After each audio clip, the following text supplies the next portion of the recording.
In the gloomy Belgian forest, emerging slowly from the mist, lies a mighty test of courage. Hi, and welcome to the final round of the Mist Apex Formula Renault 3.5 Challenge as we brave all the weathers to visit the legendary Francorchamps. From the perils of Poulan to the savagery of Stavelo to the ratty on roulette, it is the final tilt as the drivers dial it up to 11, chasing the sweet nectar of championship glory.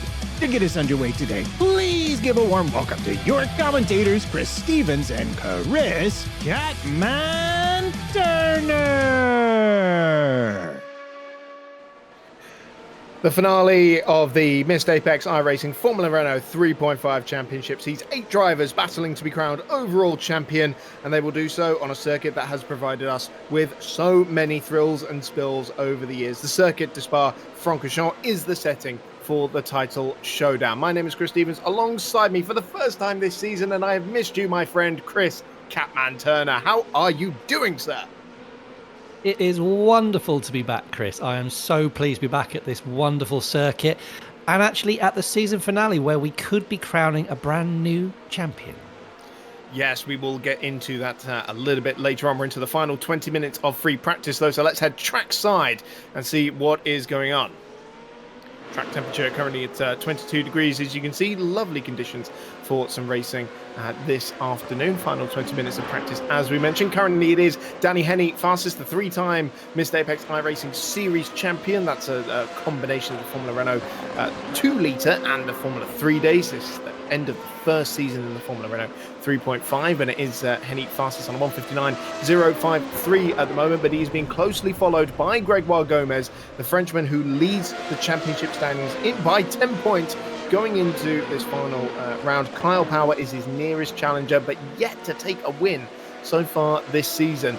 But Chris, I'm having a bit of deja vu here because Kyle has won here twice in the feature races in the past 3 seasons, and he did so by being 3rd or 4th going into the last corner. Yeah, there's nothing but drama at this circuit, as you say, particularly coming into the last lap, so do stick with us right to the end. Particularly if Kyle Power, as you said, is kind of hanging in there or thereabouts. He always managed to sneak a win somehow. And interestingly, you were talking about Danny Henny there. He has not won a race at Spa, certainly not in the feature. And it's a bit of a bogey track for him, so he's got a long way to claw back if he wants to get into this title fight, and it's a bit of a tall order this evening. Yeah, absolutely. It's so weird to be seeing Danny in this position because he is in the championship fight, so to speak. He's 38 points back from Gomez, 4th in the standings behind Alexander Dowitzberger, but this is statistically his worst season of Mist Apex iRacing, and he won't thank me for saying that, and it's just got a little bit dicier into La Source because Gomez has just punted Henny into the hairpin there. I'll chalk that one up to experience, and I got to say, these are the 2 we're looking at for the feature race win, certainly because they have been the class of the field really so far in the week during the practice sessions and the test races that we've run. But this man Kyle Power, the other Venom Works car, is Gomez's closest challenger, but not really showing the pace that he needs to be doing. His consistency has served him so well, especially when you consider he doesn't even lead the standings in terms of podiums scored throughout the season. That's another one that Greg has dominated so far this season. So it just goes to show that consistency that Kyle has had to be within 10 points of Gomez. Of course, we've applied the drop score at this point. So of the first 5 rounds of the championship, they lose the worst round that they've had so far in the season. But this finale will count to the standing. You cannot drop the final round of the season, and what that has done is in the past is has set up some fantastic showdowns over the last few seasons. What's coming up next after this season, we don't quite know just yet. There's a lot of speculation about what could be happening, about whether we're going to be sticking with the 3.5 or bringing in new things, maybe even multiple cars in the same championship as well. So lots to look forward to in the new year. But of course, this is not only the final race of the season, it's the final race of 2023 as well. So a little over 15 minutes left on the clock. Of course, we haven't just got the overall standings to be looking at as well. We've got 2 other classes. If you are new to Mist Apex iRacing, we have 3 driver classes. Everyone's in the Formula Renault 3.5, though. 3 driver classes, which is the platinum, the overall, and then we have gold and silver as well. In the gold standings, we still have 4 drivers in contention for that title, but silver is as competitive as ever. We've got 11 drivers who could be walking away silver class champion by the end of tonight. James Gill and Daniel Snorterland are actually tied on points there, and they seem to be the class of the silver field going into this final race of the weekend as well. Chris, just looking at Danny Henney, seemingly just ending a run there. You were having a chat with him a little bit earlier on. What secrets were you able to uncover for us?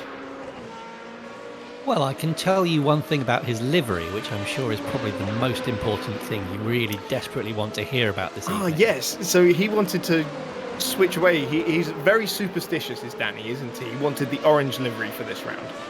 Absolutely. And do you know why Gill kept the red one this evening?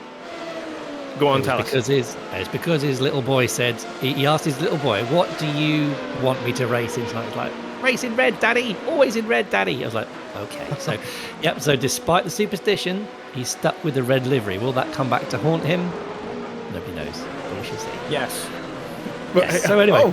Speak of the devil. Yeah, the Spa curse strikes back again. But no, so it's going to be interesting. I think the qualifying session will be quite telling and probably quite important for the first race. So DRS is going to be used throughout the whole session, and you can use it through Eau Rouge, I hear. Now that, to me, is quite impressive. I remember the days in F1 where they had to have one hand on the F duct whilst they were driving through Eau Rouge, and I thought they were nuts. But apparently you can do it in these cars as well. Spanners thinks that you're likely to throw yourself into the barrier, but some of the other guys, like maybe Greg and Danny, they say that they can do it flat out with the DRS. So we'll see. Could be a bit entertaining, shall we say? Well, let's ask the man himself. Danny Henney is with us in the commentary box now. Danny, Eau Rouge, flat with DRS? Yeah, I'll show you now if you want. If you let me know when you're on board, I'll go and do it. Okay, cool. Right, well, we'll get video director Steve to try and follow you on the stream there, and we'll have a look at you going through Eau Rouge. Oh, there you are, just at La Source. Right, if we're ready to go, here we go. Yeah, go for it. Talk us through it. This is going to end in tears. You watch. The one time I've got to do it, it'll fail. So we're on the DRS now. In fairness. Cold tyres and some cars in front of you as well. This will be exciting. So you open it up, and then nice and gentle over the top. Look, easy. There you go. Nice. Very nice. Simple. Okay, Danny, we were just saying that statistically this has been your worst season in this Apex iRacing. You've not won at Spa before, and you're going into the championship finale 38 points behind your one of your nemesis, Greg Gomez. I mean, what are you thinking going into this last round? Maybe not a guarantee, but we'll give it a good go. I mean, I've done as much prep as I possibly can. I've checked everything. I know pit deltas, where to maximise the DRS. Who's quick. I was watching replays earlier, what people have been doing. So I've done as much homework as I can. And I just literally need the others to have a little bit of bad luck like I've had over the season. And it can come back in short. I need Greg, well, it's a good level to race to. I need Greg in 15th in race 1 and Kyle 9th. And then we all go pretty much into race 2 level. But we'll see how it goes. I've tried to warn Greg a little bit, say, I'll just give you some friendly advice. You probably don't want to go wheel to wheel with us too hard because, in essence, I've got nothing to lose. But I'm looking forward to the battle. It should be interesting. All right, Danny, cheers for chatting to us. Good luck for the race. Cheers, thanks, guys. So the interesting thing for me, you just alluded to there, is that he's been under title contention pressure many times before and come out on top. Some of the other guys who are going up against him, Gomez, for example, hasn't been in that position. Now, this week he said it's not affecting him. He's happy with his pace and how it's sitting, but surely as we get closer to qualifying and to the feature race, it's going to start to tell on him a little bit. Well, I'm sure it will, and somebody who can talk very well to the the abilities of Danny Henny and indeed the championship leader Greg Gomez, who I don't think we're going to grab a word with because he has gone mute and deaf on the main chat for the drivers, so we won't disturb him. But we can have a quick chat with Kyle Power, who is second in the standings going into this final round. Kyle, you've been incredibly consistent yet again. No win to your name so far this season. Is that playing on you going into this last round? No, not at all, really. I haven't been great the last couple of rounds, admittedly. Rather frustratingly, it was round one where I was sort of pole and leading and then stumbled across a back marker, unfortunately. That was my best chance. That turned out to be my best chance of winning the race, which, that was a bit unfortunate. But no, that's not really playing on my mind. Greg and Danny are both blisteringly quick. They're extremely quick here. I'm struggling for a bit of pace, so I clicked in the first round. Ever since then, I've struggled somewhat, so you could say that I'm really lucky to even be this close to Greg, so no problem there. So I'm just going to do the best I can. Well, maybe so, but we were just talking to Danny, and he's not won at Spa before. You have won at Spa, the feature race, twice by being at the last corner in sort of third or fourth place. So what are we expecting to see this time around? Yeah, I've won it a couple of times, like by wobbling through while other people choke, and then I've won it once decently with Brad a couple of seasons ago. So this time, I think the slipstream is going to be huge. Slipstream and DRS are absolutely massive, and on this track, there's two massive long sort of slogs up straight. So that's going to be it's crucial, the tactics there. So I would imagine it would be Greg or Danny will get out ahead. And someone like me, who's going to be a bit of a pace leech, I was just struggling. I need to tag on to the back of the lead group and just sit there in the slipstream. If I can get latched onto them and sat in the slipstream, then maybe I can do something around the pit stops. And hopefully if I can get into a battle with them, then it's game on. But, I'm being real here. If they break the toe in the slipstream and get ahead, they'll be gone. So I'm just going to try and get on the back of them. So I think there's going to be, particularly between Danny and Greg, I think there's going to be a lot of slipstream and DRS shenanigans. So we'll see how it plays out. All right, thanks for chatting to us, Carl. Good luck for tonight. Nice one.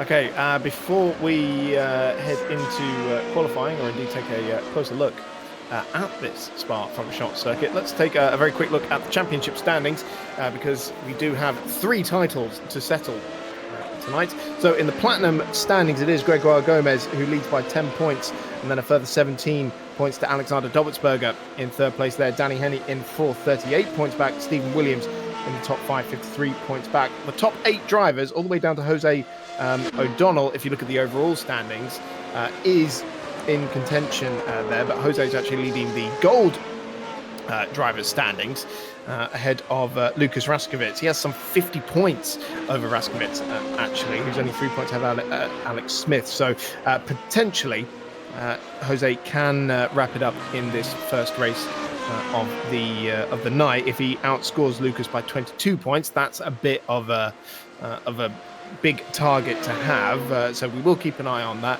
But certainly Jose looking very good in the gold championship. And then if we take a look at the silver standings as well, this is the really competitive one where we have 11 drivers still in contention for the title, all the way down to Alexandros Merifkani, who is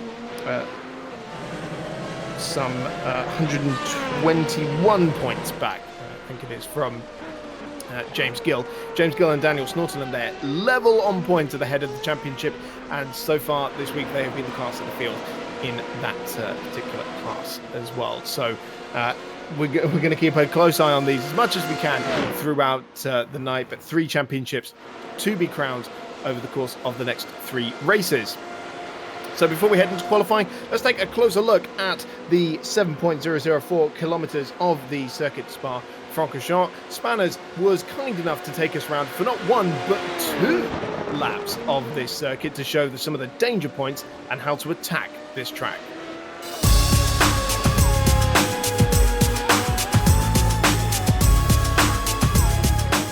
Hey guys, Spanners here. I'm going to show you a couple of laps around Spa. The first one, a doomed effort to come up the grid in a practice race, and the second one, a little bit more of a serious look at the best way to navigate this track. These aren't the easiest cars to start. For some reason, you have to hold the brake and then give it about 75% throttle, which is why you'll see the wheels spinning on the grid. But once the lights go green, we lift off and get away.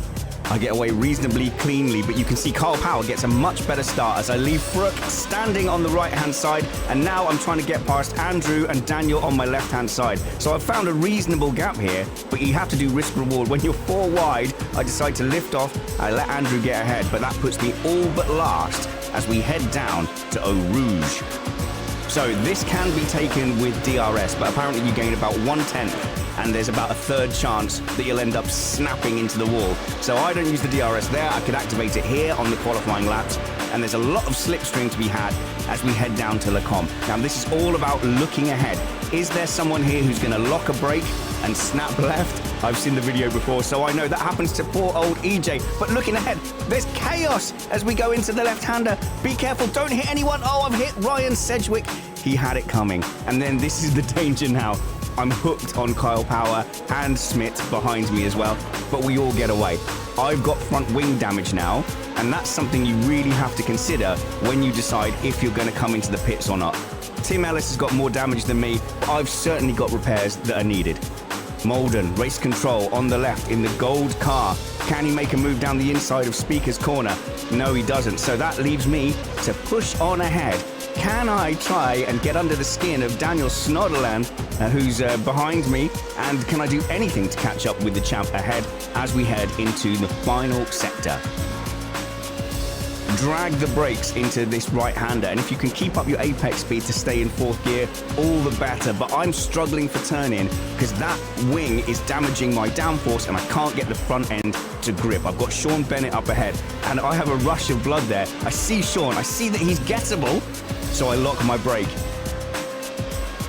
As we head down towards Blanchimont, Sean doesn't have the speed to fight, and I didn't realise that, so I end up nearly hitting him. And we've got EJ Anderson behind me now. So he's got less damage than I have and has recovered from his spin at Le Combe. He doesn't know that I'm going to pit right now. So he thinks he's making a genuine overtake, and all I'm doing is being difficult as we head into the pits. So we follow the champ into the pits. There's a few pitting there. So we've got Kyle Power and then myself. We have to slow down to 80 kilometers an hour before that yellow line. Now in this pit stop, there's not going to be any stop time because I'm not adding fuel. But during the race, you'll be stationary for about 3 seconds, and you do get quick repair. So my front wing is now magically fixed, and I can head off down the road to try and set a proper lap around Spa. The pit exit is quite tricky as well, so you need to make sure you get off the pit limiter as you do this tight right-hander, and actually you need to start brushing the brakes around that pit exit to make sure you don't cross the line. Okay, down into Eau Rouge proper now. So we are going to hug that left-hand curb a bit more than I just did there, and then we can start thinking about opening up the DRS. There's plenty of downforce, so without the DRS, it's definitely flat all through that section. Down towards Le Combe. This is one of my favorite corners on the whole iRacing service.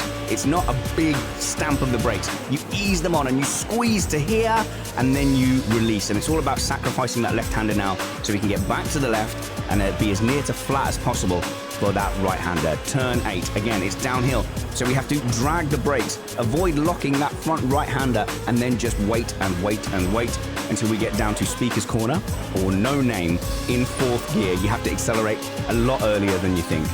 Now, Pouon, it's a break in a lot of cars, but here it's just a lift to about 80% throttle, and then back on it. It's a thrilling experience in VR as we head down to the final section of Spa. See if you can maintain the apex speed here to stay in 4th gear, but I had to go down to 3rd there because I'd missed the apex and I was squirrely and all over the place. This is a big crash point, and this is the last point at which we will hit the brakes before the bus stop chicane. So we're now full throttle. You can open the DRS here safely as long as you are slightly nuanced on the steering. Anything more than a small nudge of the steering wheel will have that back end out if you have the DRS open. So, flat out through Blanchimont. This is the biggest stop now on the course. Up to the bus stop chicane, pick your braking point, down the gears, and you're still braking all the way to the apex. Really hug right to open up this left-hander, where so many people will end up losing the rear like that and ruining their lap. And so I eventually finish a somewhat ordinary lap of Francorchamps.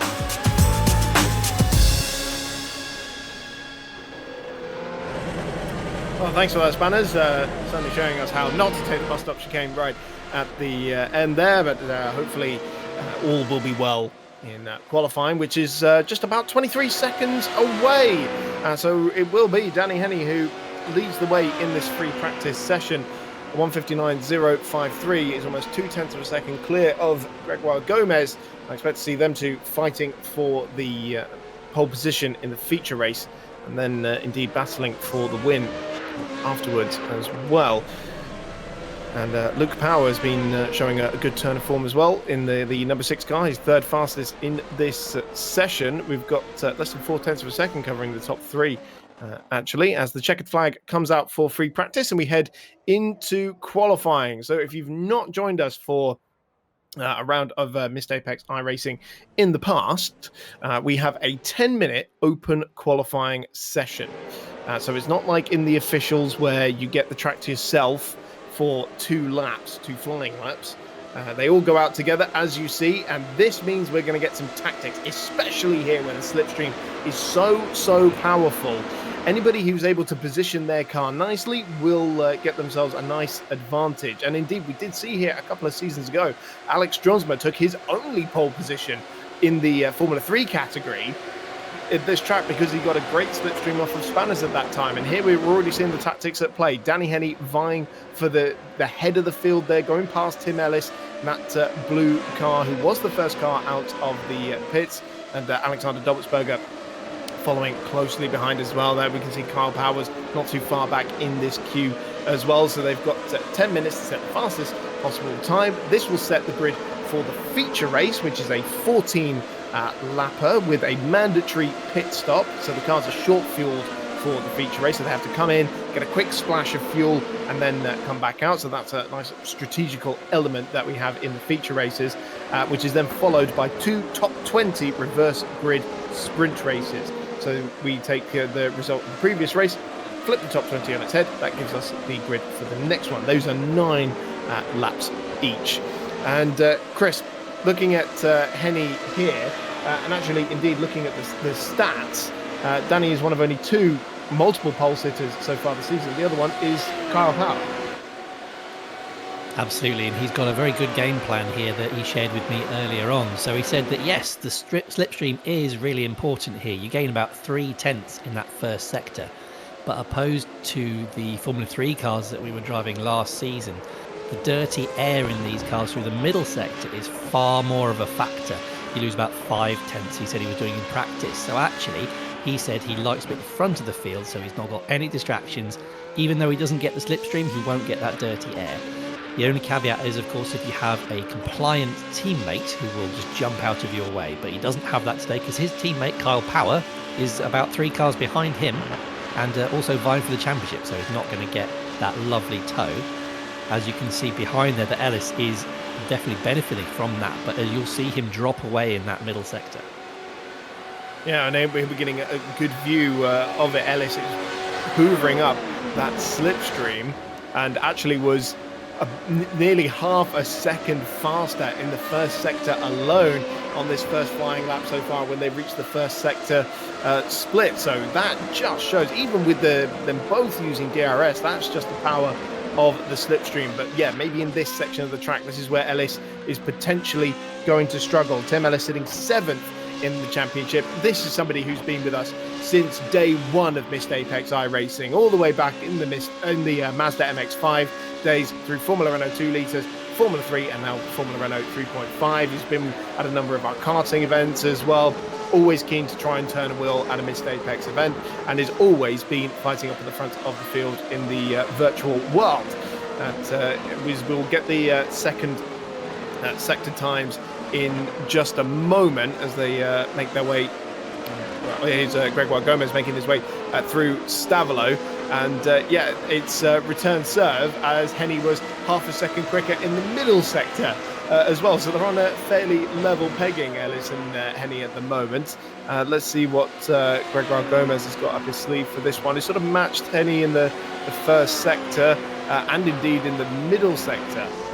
They've actually set identical middle sector times, have Gomez and Henny so far on this lap. Into the bus stop chicane, we're getting the first benchmark time starting to come in as well. Henny's leading the way straight into the 59s, 59.798, a tenth and a half in the end quicker than Ellis. What's Gomez got as he comes over the timing line?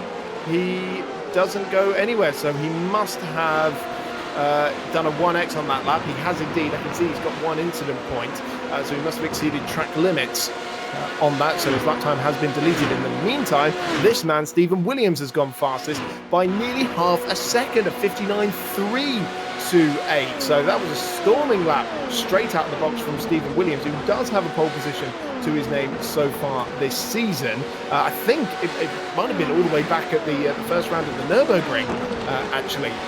But look at that, Chris, we've only got one flying lap on the board. We're already halfway through this session. Yep, it goes very quickly with this very long lap here at Spa, so they've not got much time to claw back these laps. So as you say, Danny Henny under pressure to get that pole position, nearly half a second behind Chris. That was a stonking lap there from Stephen Williams to take that.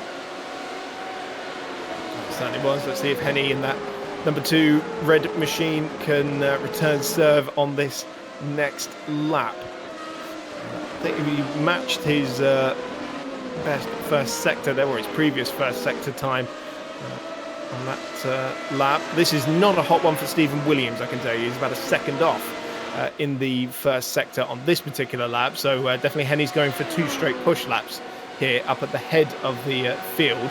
Remember, it was Ellis who was the first car out of the pits, but Danny overtook him down the Kemmel straight. Just give you a bit of an update further down. There's Luke Power in 3rd place at the moment, Tim Ellis in 4th, Raskovitz in 5th in the gold class pole position, and James Gill, the silver class championship leader, only 400ths ahead of his nearest title rival in 8th place overall. So Danny Henny over the line. He's reduced the deficit to Stephen Williams, but only by a tenth of a second, so 59.691. Moves to within 3.5 tenths. Gomez has just put his first lap time on the board. His previous one was deleted. He's only half a tenth of a second away from Danny Henny. He's in 3rd place there. Kyle Powers popped himself up into 5th as well. And do you know what, Chris? I don't believe Kyle at all when he says, "Oh, I'm struggling for pace. I don't have any speed with me," because it's always in those situations where suddenly he bangs out an absolute flyer. Kyle's an amazing pressure driver because, as you say, in the warm-ups and in the practice sessions, he's never really, setting blistering times. He's never, featuring at the top of the leaderboards. And then all of a sudden, when it comes to qualifying, when it really matters, he goes and bangs the laps in. Yes, it's about 6 tenths off of Stephen Williams' time, but then only 3 tenths off Danny Henny. So he's definitely in with a shout here. He's very subtly playing himself down, but he's doing well. And as we see, Gomez, that's the car ahead of us. He went well off the circuit there, so he's going to get a 1x in that position, I think. So this lap probably won't count for him. He sits 3rd at the moment, only half a tenth behind Danny Henny, but this lap probably won't count. I think you're right, Chris. He's got 2 incident points to his name now, and it would stand to reason that it happened on this lap. And this is what we've said about Greg Gomez in the past, where he's been ferociously fast, but there have been mistakes that creep in, whether that results in penalties because of incident points or track limits, or he has incidents out on track. Of course, he and Danny famously came together at Silverstone a couple of seasons ago, fighting for the win on the last lap. He's tidied that up a little bit because he has been much more consistent this season, and indeed, taken 5 wins along the way, 2 of them in the feature race. So he's definitely been a lot more consistent. But it's these little things like that on a day like this that could make all the difference. So Gomez goes across the line. That previous lap does not count because he did exceed at track limits. So he's got a minute and a half. This is his last flying lap. They're really only getting 2 or 3 hot laps because they're taking cool-down laps as well. Like was it Stephen Williams is on a cool-down lap here. Carl Powers just finished a cool-down lap as well. So they're all leaving it late to go and fight for this last flying lap in qualifying, and it is still Stephen Williams on provisional pole by around 0.3 of a second to Danny Henny. Very different driving styles there between Gomez and Henny. Henny makes it look effortless and easy, as does Power. Very smooth driving. Gomez, he's one of those exciting drivers to watch, always on the edge. You see him just climbing the curb there, bouncing around, really pushing the limits of this car, and it's fascinating to watch. But is it any faster? We'll soon find out. We certainly will. Henny has not bested his first sector time, that is for sure. And Gomez is looking good. He's up on Henny, sort of matching the first sector pace at the moment as he exits Pouon and towards the Fagnes chicane. Henny's just a few metres in front of him coming out of the curve Paul Frere and onto one of the back straights. So we will get these final few laps in just a moment. Here is Danny Henny, 3-time champion of the Missed Apex iRacing series in Formula Renault 2 litres and Formula 3. Not been a good season for him in the Formula Renault 3.5 as he makes his way up to the bus stop chicane now, and very nicely through that chicane indeed, puts the hammer down and gets across the line as we're on board with him, and it is a 59.7. He doesn't improve, so it will be second at best for Danny Henny. Stephen Williams is on his final lap as well now. Neither does Gomez, because he went off track and has abandoned the lap, so he is not going to improve either. So as you say, it's Williams and Power comes across the line. He doesn't improve either, so he stays fifth just behind his nephew Luke. Well, surprising. Not many people were improving in these final stages there, but yeah, Greg Gomez, the reigning gold champion and the overall championship leader, will start no higher than third. And it seems like Stephen Williams doesn't really need to put this lap in now, because nobody is challenging him for his provisional pole at the moment. But he makes his way through the Fagnes chicane, and we'll see if he's still pushing. Checkered flag is out in the meantime, but he's still got 0.3 of a second over the rest of the field, and I don't think anybody is on a lap that could depose Williams at this stage. So we'll see if he just heads straight for the pits.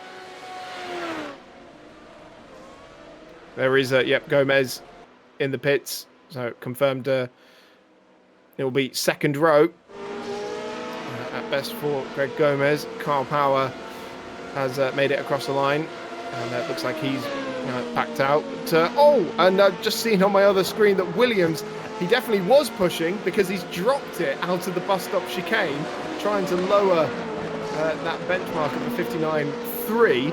But no matter, because it doesn't look like anybody's going to beat Williams at this point. So it does look like we've got Stephen Williams, a second pole position for him this season. And that means, in terms of the qualifying statistics, it's him, Danny and Kyle all tied at 2 poles each. He tried to do a Schumacher at Monaco. Problem was no one else was making a lap that was going to go anywhere near him. So impressive session here from Stephen Williams. Where did he pull that lap from? 0.3 clear of the field. That's astonishing, because this year we've had a lot of very, very tight qualifying sessions. This one, leagues ahead. Absolutely. And I'll tell you what, Kyle Power just showing there. This is going to be crucial in the feature race, just how tight the pit lane entry is. And if you make contact with that wall, then it will damage the suspension pretty quickly. And that's something they've had to be practicing quite a lot. So I'll just give you a rundown. So top 3, Stephen Williams, Danny Henny, and championship leader Greg Gomez. Kyle Power second in the standings, and starts from 5th. Alexander Dobbelsberger third in the standings, starts from 8th. In terms of the gold class, we have Lucas Raskovitz, number 28 in 7th overall and on class pole position. So that's a good start to eating into that 50-point lead of Jose O'Donnell. And then in the silver class, it is James Gill who came out on top there in 9th place overall, championship leader there, as we're heading to the grid for the first race of the night. Those silver drivers are really mixing it in with the grid as we come to the grid, Chris. Feature race about to get underway for the finale Round 6 of the 7th season of Missed Apex iRacing. It's Stephen Williams for the second time this season on pole position. Alongside him will be the 3-time champion Danny Henney, with championship leader Greg Gomez starting alongside him, and Luke Power in 4th. Kyle Power second in the standings in 5th. Then comes Tim Ellis in 6th. Gold class pole position went to Lucas Raskowitz. Then Alexander Dobutsberger 3rd in the championship. He starts in 8th. James Gill, the silver class championship leader and on pole in that class, in 9th. Alex Stromsberg completes the top 10 with Jose O'Donnell and Mark Greenhow inside the top 12. 7th row of the grid is Daniel Snorterland and Sam Harper. Then comes Richard Molden and Frick Smith, with Matt Cook and Tara Tyler, a pair of gold drivers on the 9th row of the grid. Nick Alexander and Sean Bennett complete the top 20. Richard Spanner's ready in 21st, then Ivan Anderson in 22nd, Charlie Bouye and Alexandros Marufkani in 24th. And then towards the back of the grid, we have Andrew Sexton, Anil Singh, Ryan Sedgwick, Mike Stoner, and Stephen Taylor completing a 29-car field for the final night of racing in the Missed Apex iRacing Formula Renault 3.5 Championship.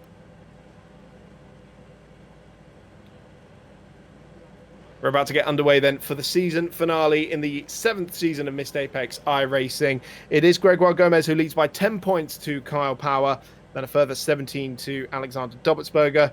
Danny Henney, 38 points back going into these final 3 races of the season. He starts on the front row of the grid and ahead of the championship leader.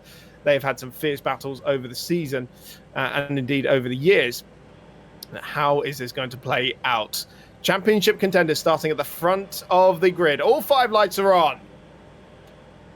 We are underway for the season finale. Very nice start made by the pole sitter Stephen Williams, but an even better one made by Danny Henney, who breaks late and goes for the lead around the outside of Last Source, but is going to get squeezed out there as Stephen Williams just hangs on. But a great drive from Henney as he tries to draw alongside, going towards Eau Rouge for the first time. It's Gomez and Luke Power who have maintained position. Kyle Power just behind them, as well as we head up the hill through Radion for the first time. Stephen Williams is about to come under massive pressure here as Danny Henney pulls out of the slipstream. Here comes Gomez, making it 3 wide down the Camel Straight, and it will be Gomez in that pink BWT car who will have the inside line when they get to Les Combes and should have the lead of the race. But Danny Henney's going to try and fight it around the outside. He knows better than to do that. He's come to blows there in the past. So Gregoire Gomez from 3rd on the grid leads as they head into Rivage for the first time ahead of Danny Henney.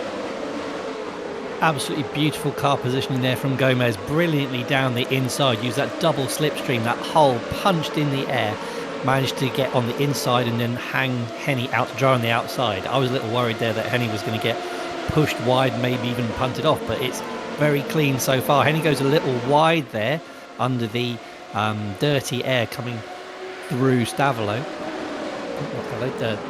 Sorry, my apologies.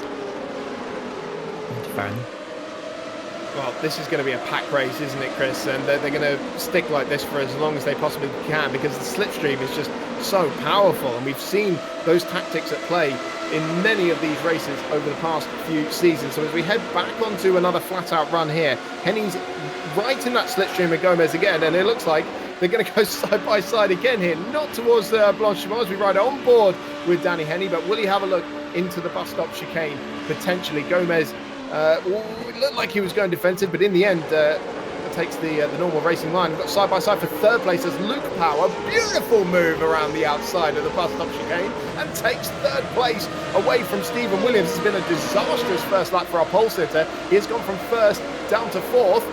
Might even be 5th now, because here comes Kyle Power looking towards the inside, but looked like he got it actually a little crossed up there, and is coming under more pressure now from Tim Ellis behind him than he is attacking Stephen Williams ahead of him. Absolutely minute mistake there on the brakes for Power, and they're already side by side coming up the top of the hill. So this is going to be very exciting as they come down the Camel Straight, Chris. Certainly is, and just saw a glimpse there. Danny Henney, I'm sure he was backing out of the throttle there. He knows probably the best way to win this race is to work together with Greg, try and pull a gap to the cars in front while they're squabbling, or even if they just have the raw pace, although he's gone a little wide there at Rivage. Just let Greg pull them along with that slipstream and then fight it out at the end of the race. And I think we've seen these kind of tactics between these two in the past. They are 2 of the fastest drivers in this field.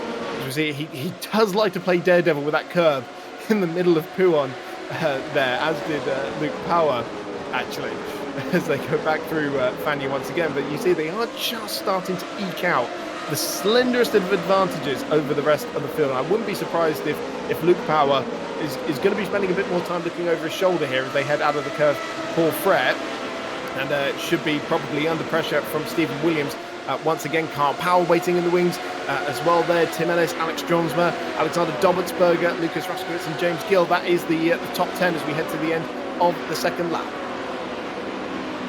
Last thing those front two is want Luke Power, who's not necessarily in the title fight, and nephew of Kyle Power, to get involved, get his elbows out, because you could see just what he could do into that bus stop chicane against Stephen Williams. Although I must say, Stephen Williams is looking a little bit racy behind him, so we'll see if he can make an effort this lap. But the front two have got to pull away, and then they can have their battle later on. That's exactly what they're trying to do. Gregoire Gomez just on the fastest lap of the race, 2 minute flat, 0.8, and he and Danny Henny separated by just 0.005 of a second in lap time there. That tells you everything you need to know. So it looks like we're going to have a change of third place here as Luke Power and Stephen Williams are side by side going down Kemmel, and Stephen Williams just dragged straight past him. There was not even a possibility of defending that from Luke Power. Such was the straight line speed advantage of Stephen Williams there. And we see, even with Danny and Greg trying to Danny trying to slipstream Greg there, that gap's coming back down again. So we do just have a massive pack fighting for the lead. 5 seconds at the moment covers the top 11 cars. You can see Danny Henny there almost employing the NASCAR bump drafting tactic down the back straight. You can see he backed out of it, and that's quite a sensible tactic, to just stay behind, conserve a bit of fuel, see if you can eke it out a little bit, not necessarily be the one in front having to watch your mirrors all the time. But they're just not able to pull away as much as they would want to. I believe, Chris, the slipstreaming window is about 1.5 seconds here, so the cars behind are well within that on Danny Henny, and they're just going to get dragged along all the way down the Kemmel Straight, and that is going to be disastrous for them if they're looking at each other towards the end. As we ride on board now with Luke Power right behind Stephen Williams again, see if he can have another go, another desperate lunge into the final bus stop chicane. Could well be. Stephen Williams very good on the brakes there into the bus stop chicane, which apparently technically isn't even called the bus stop anymore, but we like the name, so I think we're going to stick with it. But leaders make their way over the line. That time it was Stephen Williams doing the fastest lap of the race, 2 minute flat point 139. Of course, he had the tow from Luke Power on that previous lap down the Kemmel Straight. He made his way back up into third. Still 5 seconds covering the top 10 as they make their way down Kemmel once again. Now, is this the moment that Henny makes his move? Well, not quite sure. He's made Gomez go defensive, but has definitely backed out of it there. So this refusal to overtake from Danny Henny. We saw Kyle Power do something similar some seasons ago. He alluded to it in that interview we had with him before qualifying started. He was battling with Brad Philpott, refused to overtake him until the very last lap. The difference there, though, Chris, was that in that race they were actually pulling away from the rest of the field, whereas in this race they can't seem to shake the rest of the field off.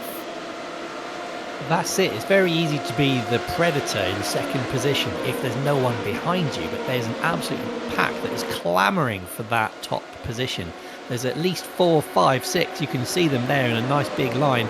Realistic, who could actually take this victory if they're canny about it. And Henny, I think, has just he's clearly got some pace on Gomez in this race. He's got to see if he can get past and try and pull away, because he's dangerously in the clutches of those like Williams and the power trio, power duo, should we say, who could snatch those positions away. And in a title fight, he can't afford to lose any points at all. Certainly can't. Kyle Power has won the last 3 feature races we've had at Spa. Danny Henny has not won any race at Spa that we've done here since coming here in the 4th season of Missed Apex iRacing. His best finish has been 2nd place. So he would dearly love to change that tonight. We go on to lap 5 of 14 now, so about 1/3 race distance. And still it is Greg Gomez, after taking the lead of the race on the opening lap, having started 3rd on the grid, leading Danny Henney by only a few tenths of a second. Stephen Williams right in their wheel tracks as well, from Luke Power and Kyle Power. And now once again we're going to see, going through Kemmel, they are now side by side, and this time Henney has moved into the lead of the race. Look at Stephen Williams, the pole sitter. He might be trying to get in on this as well, backing out of the throttle, definitely. But Danny Henney now, for the first time, hits the front. Yeah, he couldn't afford to stay in that second place with Williams with such a straight line speed advantage there. And don't forget also we have the DRS. Maybe Henney used it that time around just to get that little bit extra speed. Or rather get to his VMAX a bit quicker, because they do top out down that back straight with this setup. And look at him go now. He's pulling a little bit of a gap through this middle sector. He's really piling on the pressure now. Could we see Henney pitting? Because there is a good gap behind. The pit stop delta is about 20 seconds in this race, and that will put him out in about 16th place, a few seconds behind Daniel Snortland down there in 16th. So I expect this prediction could go drastically wrong, but you see how fast Henney is going. He's really using all of the tyres here. You could see him making an early pit stop to try and get out into that gap. We have seen others try it. It would definitely be early, but we have seen others using it to good effect, and the undercut seems to be the preferred method here. And Danny is going like a scalding cat now, isn't he? He's pulled nearly 0.8 of a second over Gomez on this lap alone. So we'll see what happens when they get down to the bus stop. The status quo being maintained behind him. He's carrying on for another lap. He's going to see what kind of pace he's got. But definitely, Chris, I think it was a good move there to try and get into some clear air.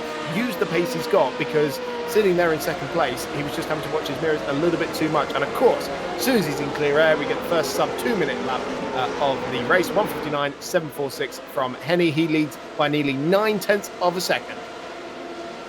That is properly rapid. And the other thing as well, of course, this is kind of mid-stint now for the regular stints that we're seeing. You know, in some of the practice races, we were seeing them pitting around 8 to 10, something like that.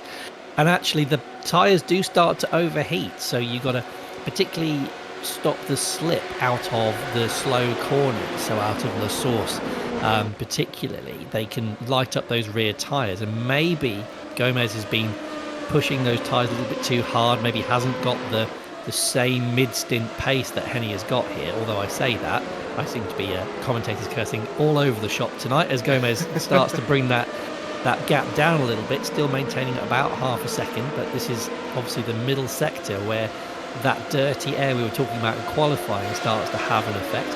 And you'll see coming here, Rupu on there, he's lost a little bit, because you could just see the car just starting to understeer towards those outer curbs, and yeah, he's lost a 10th through that sector. Well, we're definitely seeing the top 5 pull away. There's about 2.3 seconds covering the top 5. Slightly further down the order, about 6 seconds back. 3.5 seconds back, 6 seconds back from the leader.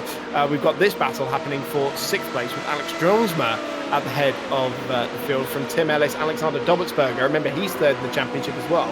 And then our gold and silver class leaders, Lucas Raskowitz, and then James Gill is in that as well, just slightly further back at the tail end of that one. This is on board with Tim Ellis, the number 4 car, looking at Alex Jonesma into the bus stop chicane. Nothing doing there, but Jonesma going a little bit wide into the chicane. That will give Ellis some encouragement, and a big twitch from Jonesma on the exit of the corner as well. That might even prompt a move into La Source here, as Ellis looks up the inside in that blue and yellow car. Familiar livery for him, that number 4 machine, and he gets through on the inside into 6th place. But now he's going to be under pressure all the way up to the top of the hill at Les Combes. Surely Jonesman's not going to try and do something into Eau Rouge. Indeed he does not. That's going to curb his momentum, actually.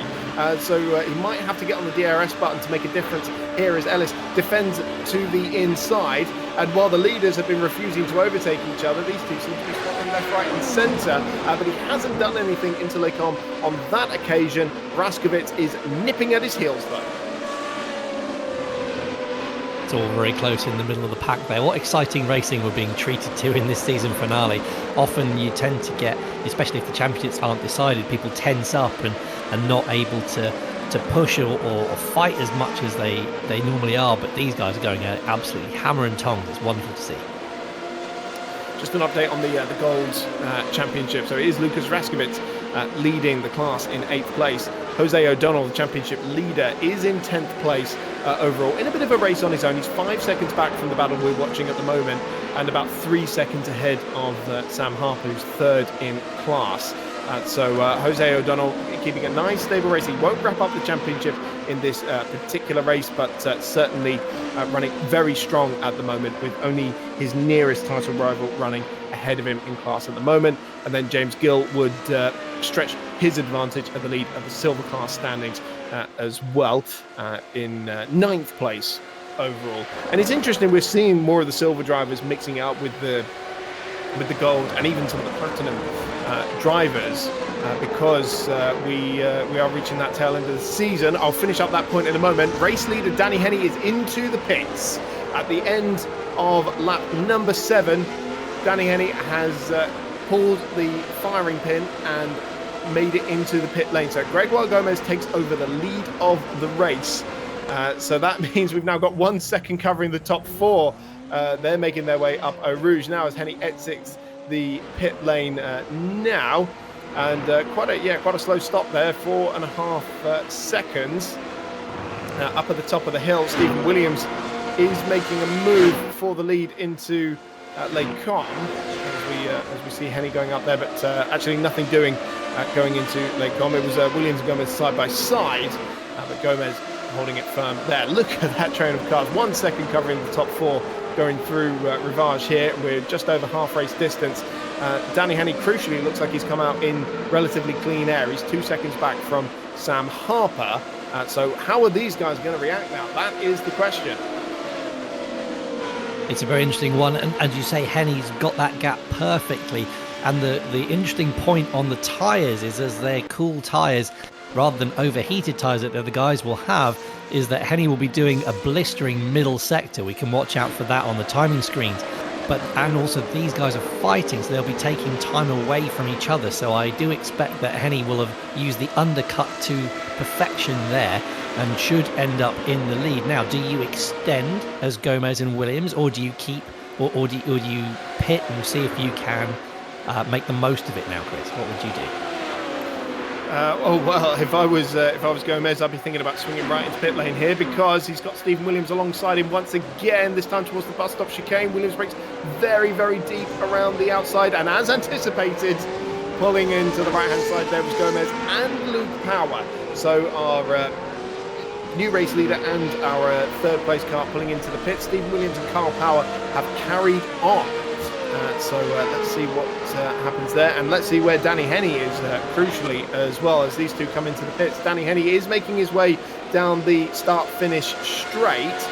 Let's see where he comes out relative to Greg Gomez, because that would be the lead of the race being disputed there as Gomez comes out to the pit lane. And is it going to be side by side? Not quite. Gomez just tucks in behind Danny Henney there, so Henney still has the net lead of the race, but not by much at all as Gomez gets himself up to speed. And it looked like there that Henney had quite a twitch going through Eau Rouge and up Radion. So let's see what happens. He's weaving about trying to break that toe for Gomez. So multiple moves across the track there, but the gap is around 3/4 of a second. So by the time he gets to Les Combes, he's comfortable taking the racing line. That spread them out ever so slightly. But it is Danny Henney with the net lead of the race as Stephen Williams and Carl Power yet to pit make their way through Prix.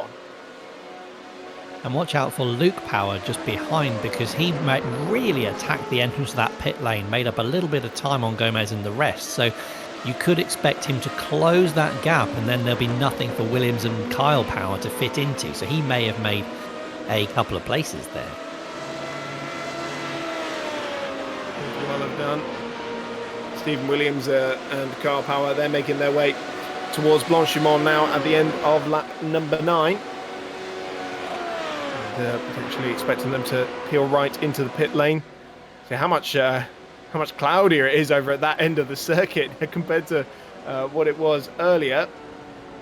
Stephen Williams is carrying on. Carl Power's into the pits though, and Stephen Williams we've seen Stephen Williams, he always seems to do something different on the strategy. He's either in at the earliest possible opportunity or the latest possible opportunity, and it seems like he's going to extend, just try and use his pace. He does have pace. Of course, he started this race from pole position, and even though he slipped back a little bit in the early stages of the race, was able to stick with the leader. So let's see how this one plays out for him. Still yet to pit is Stephen Williams, who we're watching now, Lucas Raskovic, the Gold Class leader, and Alex Dronsma in third place. And then comes our net race leader, Danny Henny, in fourth. And the gap between him and Gomez has come down ever so slightly. It's now just half a second. Nothing was won or lost in terms of the stationary time in the pit lane. Luke and Kyle seem to lose a little bit of time there, actually. Kyle's slotted back in just behind his nephew, but now this is getting really close for the net lead of the race now. Henny just feeling the need to wander over to the right-hand side there, but this is not done by a long way. 4.5 laps remaining, and nothing is separating Henny and Gomez. This is such a tantalising prospect. We are in for a fabulous final lap here with Gomez just sitting pretty behind Henny. I think he's going to stay there, as you say, Chris, not put himself in the vulnerable lead position as it comes out net at the end, and see if he can have a final fast lap at the end.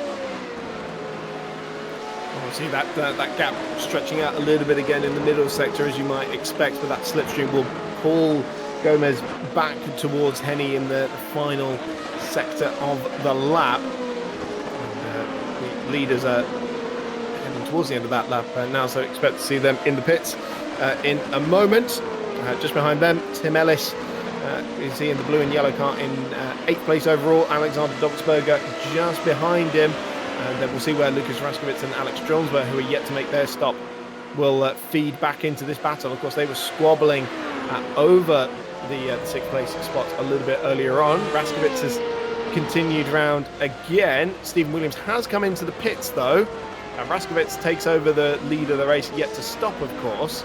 So let's see where Stephen Williams comes out relative to the rest of the field, as Henny and Gomez are making their way round La Source now, and this could well put Williams into the lead of the race. It's side by side between him and Danny Henny. Henny just able to cut across the nose of Stephen Williams, but those extra few laps there for Stephen Williams has put himself up into 2nd place ahead of Gomez. That was not in the plan for the Frenchman at all, and Williams now right in the slipstream here of Danny Henny for the net race lead here, going down the Camel Straight once again as we head towards Les Combes, but nothing doing as they meet the chicane once again.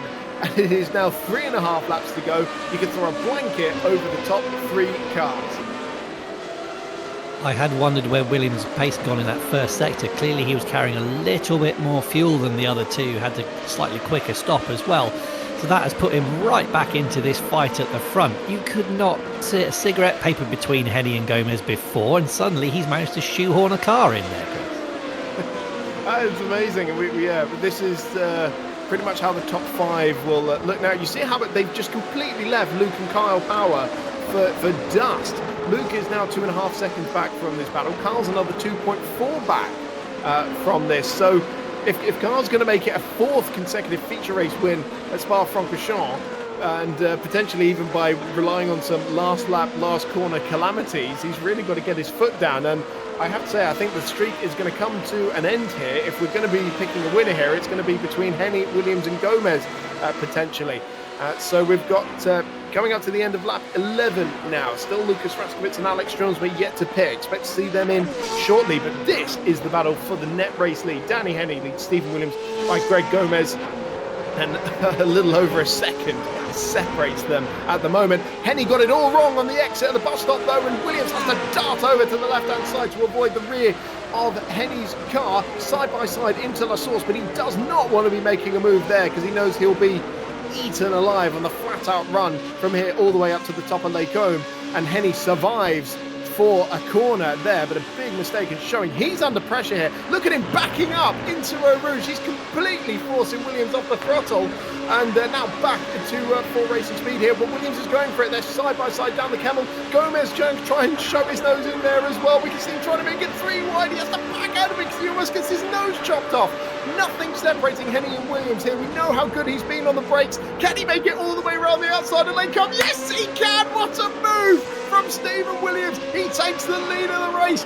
with only 2.5 laps remaining. Williams there, what a move. He made sure that Gomez could not slot himself down the inside there, as Gomez is now getting really racy with Henny behind.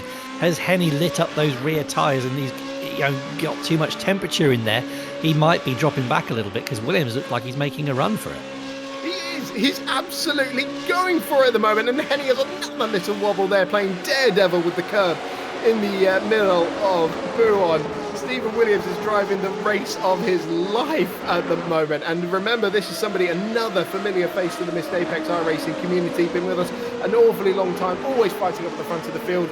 And in our karting events as well, Stephen Williams has just been absolutely mega in anything you put him behind the wheel of. But look at Henny, he's clawing it back in the slipstream towards Blanchimont and the bus stop chicane. I still don't want to pick a winner here, Chris, with 2 laps remaining after this. And Williams is returning the favour now. It looks like he's backing up, and they're side by side towards the bus stop chicane.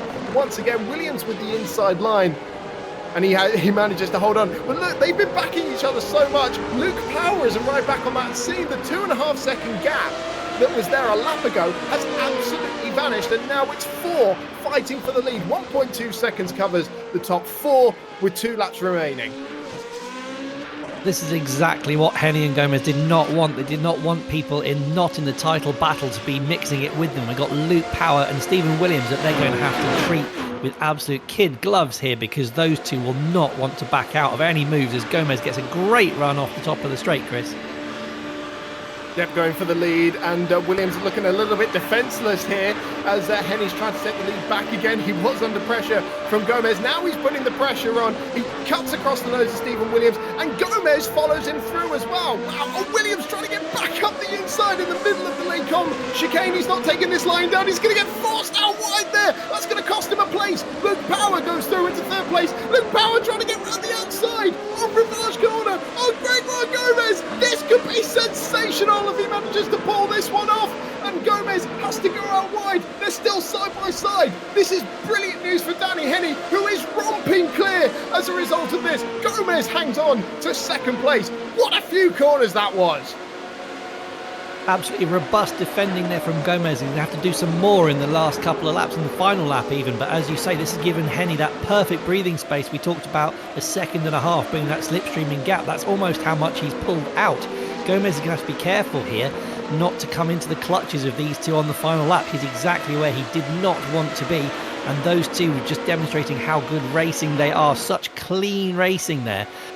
They've got to be so careful not to take each other out in this final lap. We have seen it before, Chris. Well, this is the biggest lead gap we've seen all race long. It's 1.2 seconds. Surely the curse is about to be lifted here for Danny Henny. He's about to start the final lap. 1.2 seconds clear of these 3 cars that are squabbling for 2nd place in this feature race. We are now on the last lap, and this would shake things up a little bit in terms of the championship. Gomez would still be leading, and Kyle Power falling back a little bit. But look how much Luke Power's dropped back from Gomez just on the exit of La Source. Steve Williams wants to get that place back on the podium. He shows his nose towards Eau Rouge, but has to back out of it. Very brave stuff, indeed, millimetre precision as we head down the Kemmel for the final time. And Stephen Williams now makes his move on the left-hand side, and Power didn't leave him much room at all there on the outside of the straight. And Luke Power blinking a little bit there. That will be unsettling Stephen Williams just a little bit. He has to tuck back in. Does he know that he should be behind Luke Power going towards the bus stop chicane? Because we've seen those games being played before, Chris. And I'll tell you what as well, just going to throw this out there. Gomez has taken 0.5 second out of Danny Henny on this last lap alone. He's within 0.7 of a second. If he's within that slipstreaming window, he might just be close enough to challenge Henny at the very, very last corner. He's throwing absolute caution to the wind here. You can see him absolutely throwing that car around, dancing it over the curbs. There he goes. And as you say, Chris, Henny's only 7/10 ahead, so he is going to be within shouting distance, hopefully, towards the bus stop chicane. This could be an absolute grandstand finish. It always happens at Spa, doesn't it? It just never, ever fails to deliver the goods. Danny Henny desperately trying to end the curse of Spa-Francorchamps. He's never won here in a Missed Apex iRacing event. The man that could deny him, Gregoire Gomez, is closing. He looks towards the inside of the bus stop, but he's not close enough to make a challenge. And finally, for Danny Henny, he takes victory in the feature race at Spa-Francorchamps. A perfect end to this finale. Gregoire Gomez extends his championship lead in second place, and Stephen Williams did manage to sneak third place away from Luke Power. In fact, Kyle has finished in fourth place. What happened to Luke Power on the last corner there? It certainly must have been something. I'm just looking back at it now. He spun, actually, going side by side with Williams. And was there a little bit of contact, I wonder? Well, we'll leave that for the stewards to decide. But for Danny Henny, absolute perfection. He's with us in the commentary box now. Danny, finally the curse has been lifted. I'm a bit speechless, if I'm honest. That last lap was like, oh my God, just do not make a mistake. And I think Greg made a mistake in the middle sector, and I was like, sod it, I'm burning my DRS, I'm getting the gap, and I'll just stop on for dear life. But oh my God, I was so slow through the last sector. I was like, no, please don't spin. So yeah, I'm absolutely chuffed, over the moon. Danny, that was race of the season you've just won there. You guys toying with each other the entire race and then letting it go for broke. You had some great moments with Stephen and with Greg there. How hard is it to run a tactical race like that? Really difficult. I mean, I'm surprised Steve went for the move around the outside. It kind of caught me off guard and then had to make me think my plan. But that was probably the hardest race I've done, because I was just constantly looking at the relative, and the minute I had 20 seconds in the relative box was why I pitted so early, because I thought, I get in clean air, I'll burn the DRS, and I should come out with a good gap to the guys if they're battling. So when I went round next lap and Greg come out just behind me, I was a bit gutted, to be honest, but that was really difficult, really difficult. I see, yeah, Chris suspected you might have boxed early for that particular reason. I mean, you've got to do it now from 20th on the grid. Just in terms of, because we've seen such a mega race there, it might be a little bit easier to come through the field of this one. It depends really, because the DRS kind of negates it. If the car in front's got DRS and you've got it, you don't really get much of an overlap, as I think me and Greg had a bit of it, or me and Steve. So it's really difficult. You've kind of got to make the late move around the outside, but it should be fun. To be honest, I'm not expected to win the championship, but I'm absolutely chuffed to finally get a race victory at Spa. Hopefully this opens the floodgates for the next two. Brilliant stuff, Danny. Absolutely wonderful. Thanks for chatting to us. We'll see you in race 2. Cheers, guys. What a race. Race of the season right there. It absolutely was. Let's take a look at the results then. Danny Henny, the curse is lifted. He wins at Spa by just 0.6 of a second in the end to Gregoire Gomez, who extends his championship lead. Stephen Williams on the last lap taking third place. Kyle Power moving up to fourth after a spin for Luke Power right at the end of the race.